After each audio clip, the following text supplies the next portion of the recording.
Many area school districts have already announced their back-to-school COVID safety plans. And this is increasing anxiety in many parents and in some children as well. So how can parents, caregivers, and others navigate this time and help their children stay positive about a new school year? Alison Bogle with Austin Family Magazine joins us now with a little advice. Good morning, Alison. Thank you for being with us.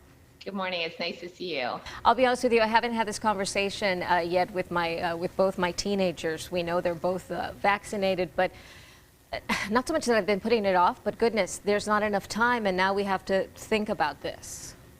Right. And as parents, it feels like there's always something to worry about. And here we are again. And I don't know about you, but I was caught a little off guard by this latest wave. I didn't think I was going to have to think about yet another school year entering into it and different COVID plans. So I think a lot of parents are feeling the worry and the stress around that right now. The first piece of advice you have for us is very basic: learn your district's particular plan. Right. So it's especially easy to come up with lots of worries and lots of concerns when we don't have all the facts. So it is basic, but sometimes we forget to do the basics. So just research your district's plan, and they are changing. So try to stay current on that as to whether, virtual options will be offered, how that affects you mask wise and what your options are. Just having the facts can provide a little bit of security. What about deciding how much information to share? Yeah, so we really want to think about where our kids are at, both age-wise, but also we know our own children's temperament. So just because you may have a middle schooler doesn't mean that they emotionally are capable of handling all the background information that goes into the decisions your family is making.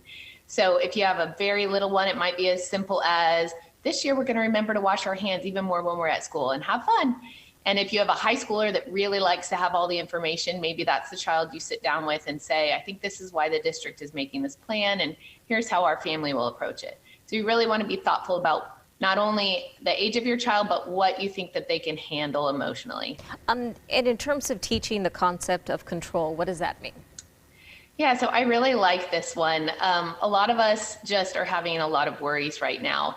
And worrying is not a bad thing. It's actually adaptive if it leads to a plan. It's when the worry leads to a worry leads to a worry that we may become affected physically, emotionally, and mentally. So first, and I'll take you through the parent side because then we teach it to our kids. You want to ask yourself, what really is the worry? So maybe it's, I'm worried my kids are going to get sick this year. And so then you can come up with your plan. So every family would look different, but maybe it's, I'm going to suggest that my kids wear masks anyway. And then anytime you start to worry, you can interrupt yourself and say, okay, I have a plan. All I can control is what we can do in our family, and this is the plan.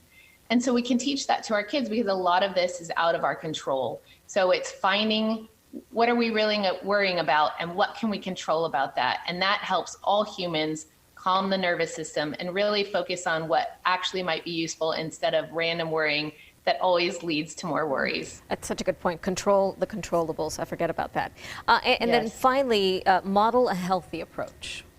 Yeah, so, we talk about this a lot together, that we are our children's best models. And so it's really all about a balanced approach. So we want to show them, if we are concerned or we are worried or we are talking about it, we're not doing that all the time. We remember there's lots more to life, and this is a blip on the radar, hopefully. And we want to show that also in how we approach others' plans.